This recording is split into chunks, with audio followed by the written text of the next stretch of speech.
Please give an applause to my panel.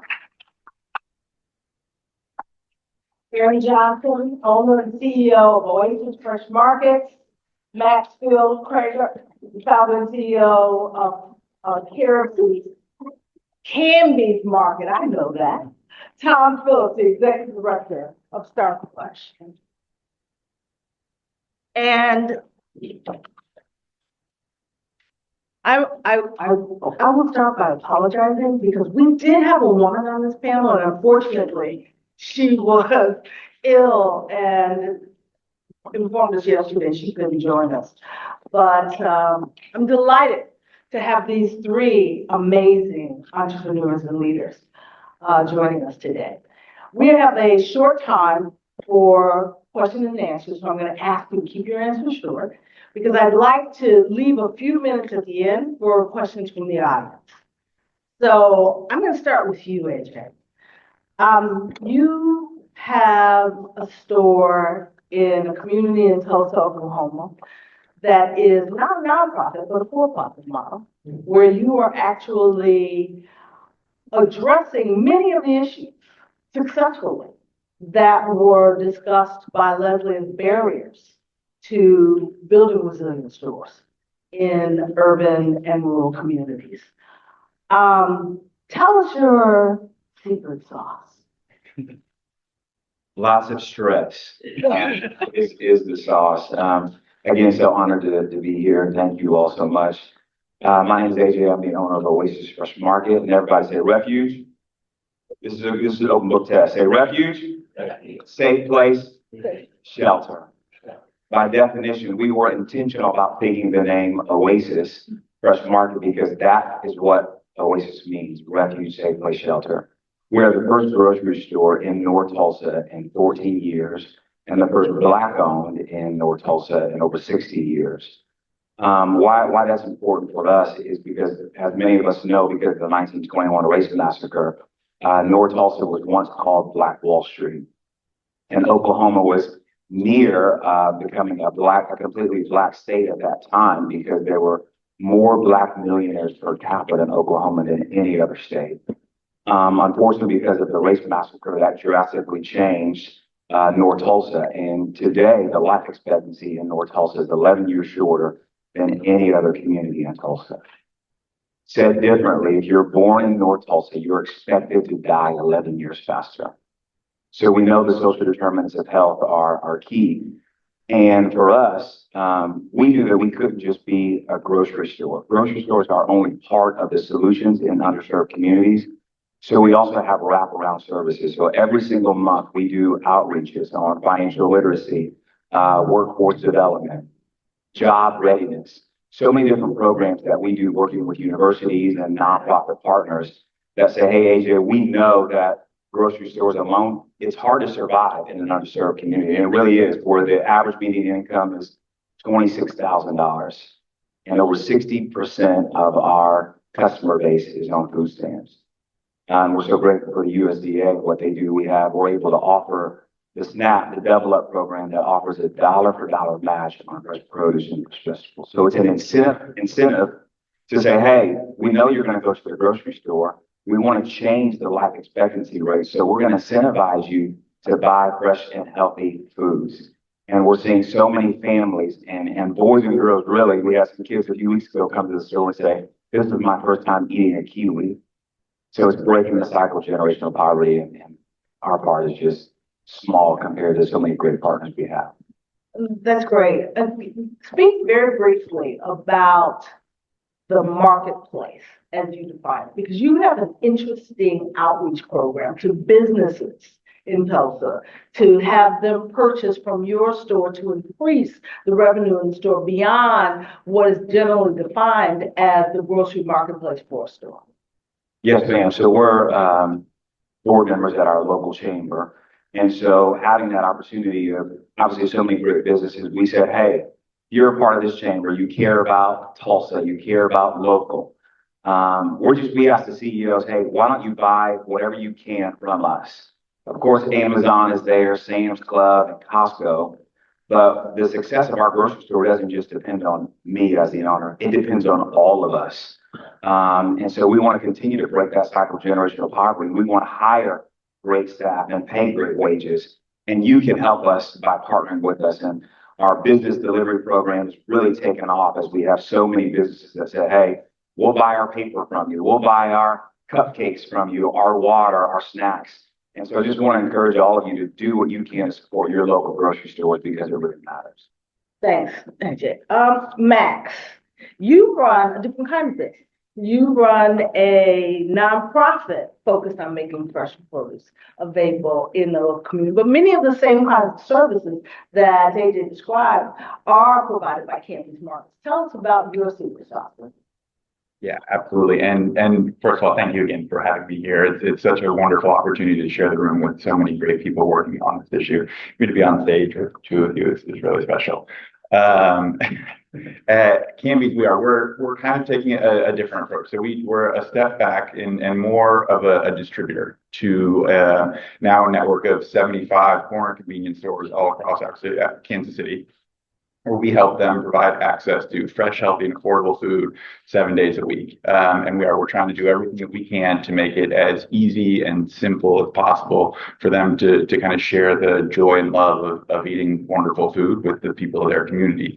Because at the end of the day, a lot of these store owners, they grew up in the neighborhood, they know the neighborhood, they know the people coming into the stores, so they're going to better understand the needs of their neighbors than we ever will.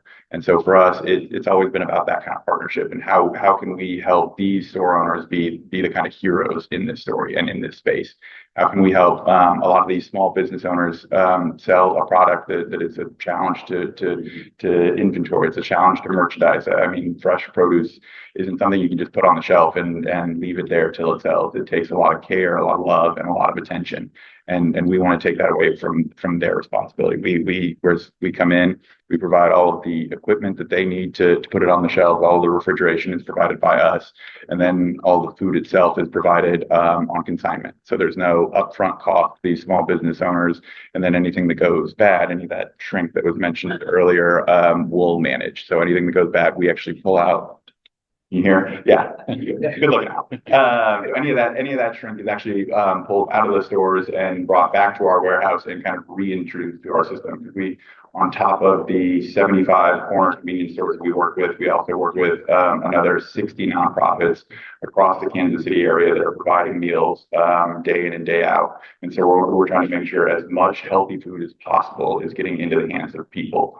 And the way we're able to kind of keep these prices consistent and affordable while keeping quality really high is we also work with a number of wholesalers in our region to ensure that any excess food they may have can be donated instead of going to waste. When that donated food comes to our warehouse with the help of volunteers, we kind of triage it into 4 different quality tiers. And only the best of the best is what goes out to those 75 stores. But over 50% of everything that comes in is still perfectly good to eat. And that's what we really are. We're making sure it gets out to any and all of the nonprofits that we can possibly work with.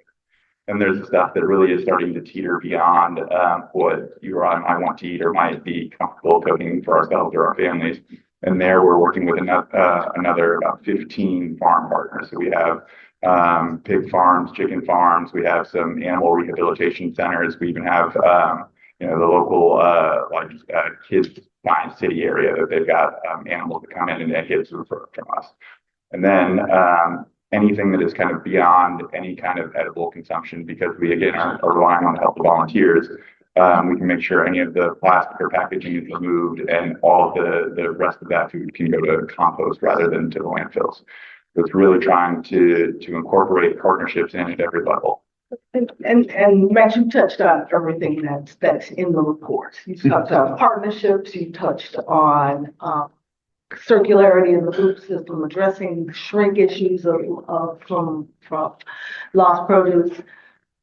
How do you, or let me ask it a different way, what impact does policy have on your ability to make produce available for sale in the corner stores in the areas that you serve? Because so many of the corner store operators who want to upgrade their stores say that they can't compete with the products that are distributed for free in their community to make it available even at a reasonable price. Tell me, how do you overcome those issues, and how do your retailers address that challenge?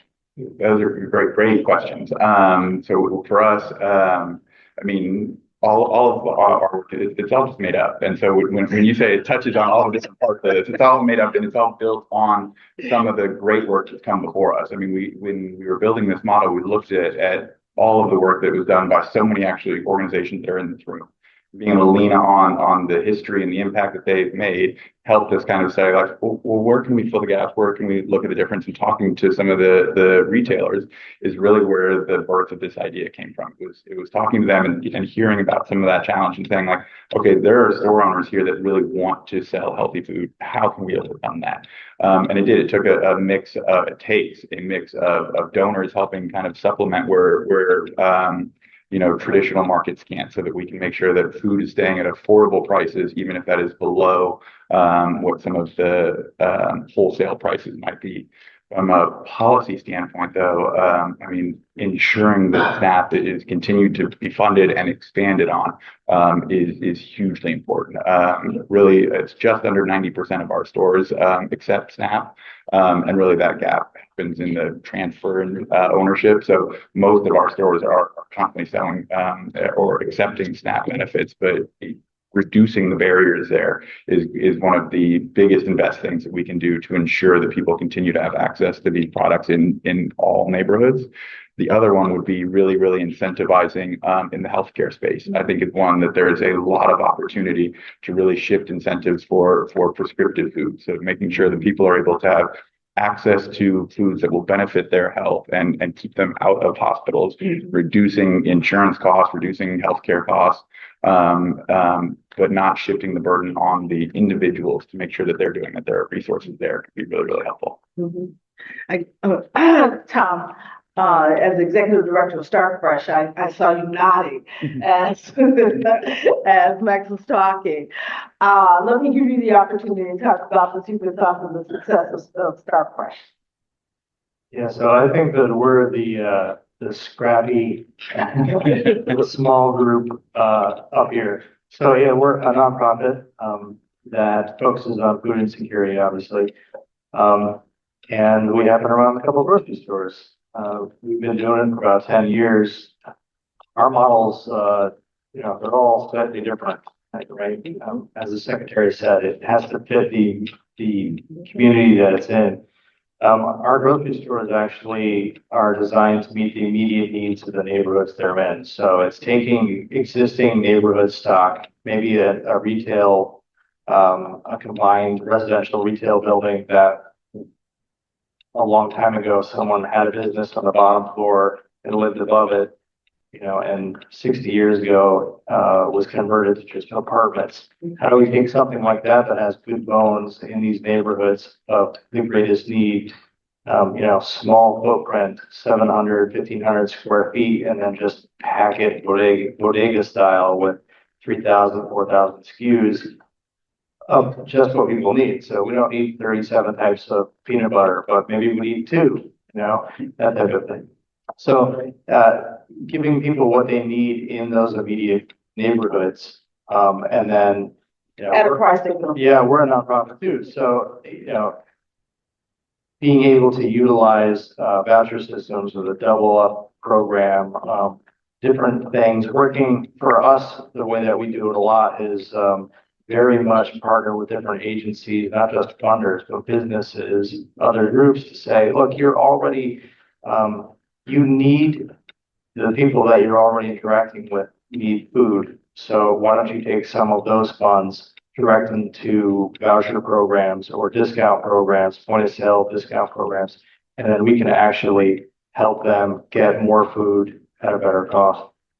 So each of you has described a different operating model with the underscoring the importance of the diversity of solutions to making food affordable and available in each of these communities that you serve, and providing context-based solutions to the retail food needs of your community successfully. We're tight on time, but we have a few minutes for one or two questions, and I know people have come from all over the country. And if you'll ask short questions, we can take a couple questions, because I think that the opportunity to interact with those who are scrappy and successful and making it work in places where people say it can't work, I think is an opportunity we must embrace. So if there are questions, there are microphones walking around.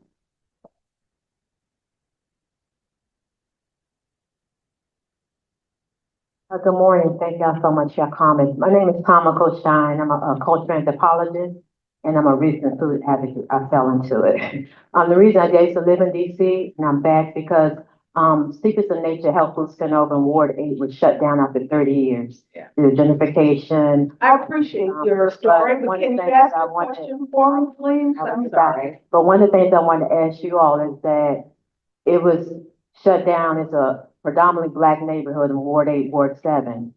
I find in trying to get it reopened, and I'm meeting with different government agencies, is that the lack of understanding and relevant information for the African American community over in Anacostia. I grew up in Anacostia. It's only one store, it's 45 grocery stores in DC, and there's still only one there after decades.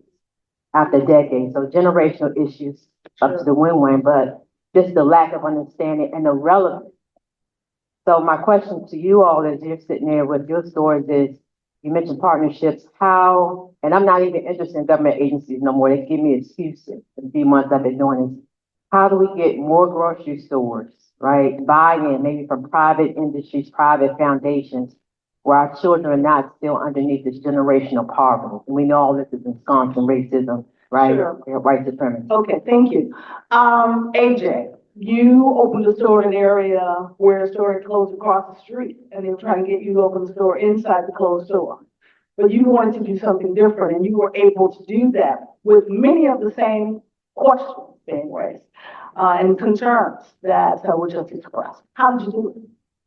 You know, the power of partnership is key. And we know, all of us in this room, that relationship is the greatest currency that you can have. So building those key relationships are important. And with us, we did it with our City Economic Development Corporation, our CDFI, our local CDFI, and our councilwoman really were key in helping us to break that 14-year cycle of having no grocery store. It was formerly an Albertsons across the street, 60,000 square feet. We didn't want to go into that place. It was going to take over $1 million just to rehab it. And so we built a brand new grocery store, 16,000 square feet, so a much smaller footprint. But we built it authentically with the community. We did an 18-month, every single month we had a community development process where we were asking questions. And we received over 3,000 responses of what do you want your grocery store to look like. So we were very intentional working with our CDFI, our local agencies, to really hear the voices of the people, because it's not a one-size-fits-all in every community. And so that's how we did it, working together with our community members, with our stakeholders, and also with our city council. Okay. We can take one more question. Hi there. Can you talk us a little bit through how your process on deciding what type of ownership model you were going to choose for your store and how that would be most beneficial for what you were looking to achieve? Yeah, I can speak to that. So when we started looking at a brick and mortar, setting up a brick and mortar back in 2017, 2016, we ended up opening our first store in 2020. And so at the time we started looking, hey, how many nonprofit grocery stores are there out there that are successful and aren't on the verge of closing, which not bad, right? So we started looking at other models. Did we do a for-profit? Do we look at cooperative models? And then kind of to what you were saying, kind of take all of that stuff, put it together and say, what'll work best for my community? We really wanted to do a cooperative model, to be honest. But in our community, we just didn't see that it would work. There was just not. And so we ended up doing the nonprofit because we were already a nonprofit. And we had planned, on utilizing the things that nonprofits are good at. We can leverage donations and grants and the power of trying to get people to rethink what they're doing for philanthropy. If you, I'm sure there's food bank people in this room, but if you keep giving away food for free for the last 50 years and nothing has changed, maybe we need to do something else, right? So that's been a hard discussion in our community. I just wanted to say from that last question, we had zero support from our government, our local government. They did not see the value in opening up a store in a predominantly Black neighborhood. And they just give money to the food bank. So but at the same time, we reached out to all the people in the community and said, we need your support. And we ended up crowdfunding money just to make enough to open. So kind of. Well, HFFI's in the room, they're gonna fund all of us. I think come on. So partnership, advocacy. What we haven't talked about is store operations to keep these stores open. How do we ensure that we're operating, as Leslie said, these are businesses, whether they're nonprofit or for-profit. In order to keep them open, we need to ensure that we are delivering the revenue, making the numbers work.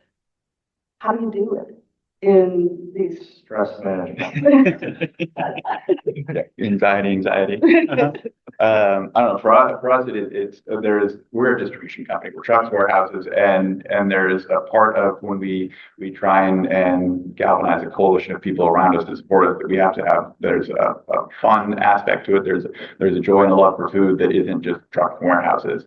However, it's almost the exact opposite in the warehouse. I mean, we still have fun. We've got potatoes playing most days, but it's about as efficient and as effective as possible. We're looking at how can we make sure that every piece of usable food ends up on a plate. How do we make sure that the routes for these trucks are running as efficiently and effectively as possible? That every time we make a stop somewhere, that we're making the most of that opportunity, and then really connecting with the people on the other side, so that everything we do is done well, is done clean, is done quickly, but is done with people at the core. Okay, we have been told we're out of time, so I'm going to do a speed round. You have an audience here of partners, advocates, other entrepreneurs. One piece of advice that you would give to them. What is it? Let's start with you. Well, you gotta be a little crazy. Be resilient, right? There's so many doors get slammed, so many no's get told, but you know what you're doing is right. It helps to have a board that's just as crazy as the executive directors if you're a nonprofit, but just keep going, and eventually it works. You might have to figure out how to get more efficient with everything, but we didn't start out as grocers. Started as a nonprofit and then shifted our focus, and we've been learning it along the way to the point where we're effective.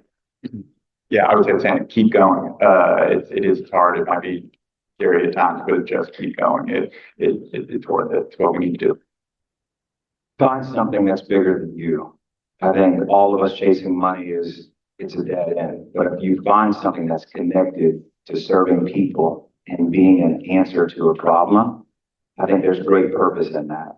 And from that, when you surround yourself with great people, what we have found is the profit will be there when you care about people. With that, I thank our panel. I thank all of you. And I invite you at lunchtime to grab these and other entrepreneurs who are in the room and ask them your questions. That's what this is about, is beginning to share information about what works. You can find stories about each of these individuals and their organizations in the grocery retail report. And we look forward to continuing to see you doing the crazy work out there that you do that makes food available in communities that otherwise would be food done. Thank you.